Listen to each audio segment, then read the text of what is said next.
Alright, today I'm going to give you guys a detailed look at this Silver Centurion figure, and it is by Comicave. This is a 1/12 scale from Iron Man 3, and let's take a look at the box first. And with all their other Iron Man figures, this is pretty much the standard box now. It's a very impressive box. It has a foil stamp on it, quite a few of them. Side, and there's the front.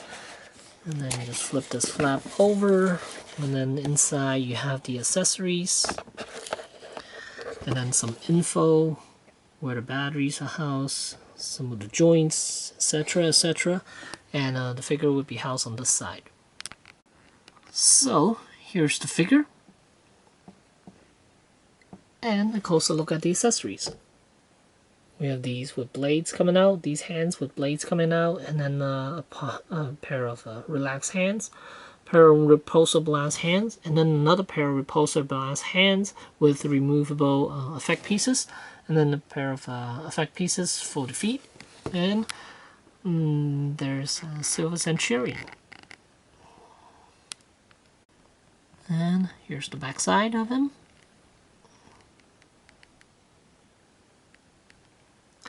And I didn't notice any issues with this one, like I did with the Mark 42,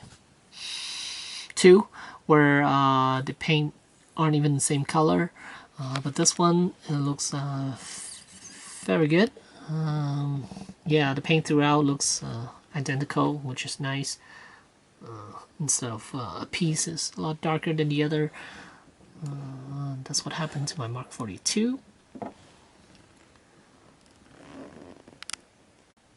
And once you remove this back piece, which is made out of metal, it reviews the back side, and then the on-off switch, and also the battery compartment. It's right here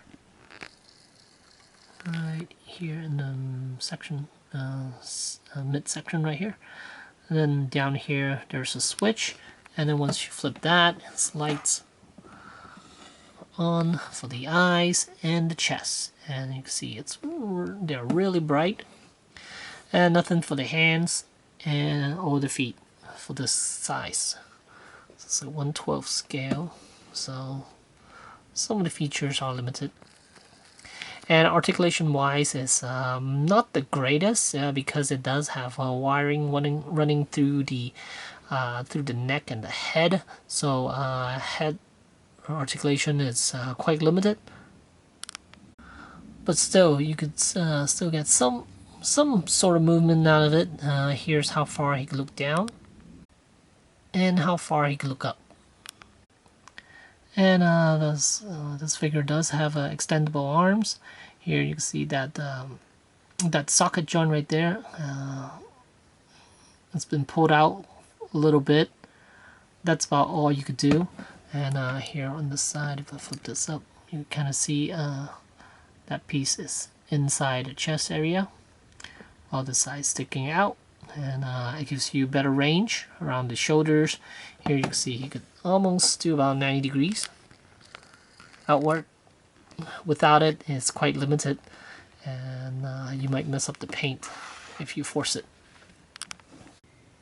And here's the abdominal section, and it can extend out quite a bit. And here's how far I could extend.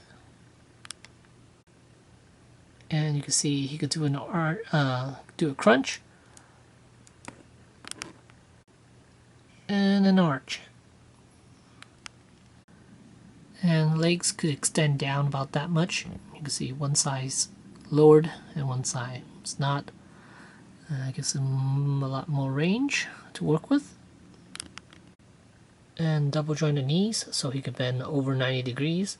And then there's a hinge joint around the ankle and a pivot joint, and also toes articulation.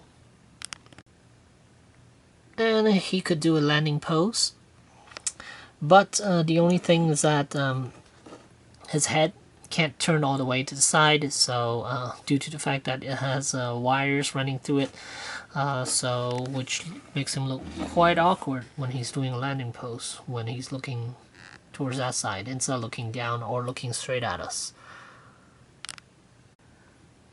So here I got him using his repulsor blast hand with an effect piece. And then on this arm here, he has a blade running through. And overall, is this figure worth getting? Price tag is kind of high if you think about it, but it does have die-cast pieces, which is nice. This is going to set you back a little over $100, either 120 or 100 to 120, somewhere around there. He does have about 75% of die-cast pieces, I think, from what they said about this figure. If you touch it, then you notice he does have a lot of metal pieces on him, but he does have very limited range of motion, especially around the neck.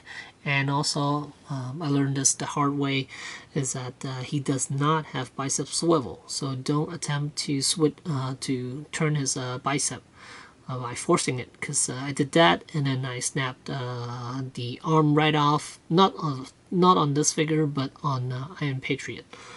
So yeah, overall it's a good looking figure.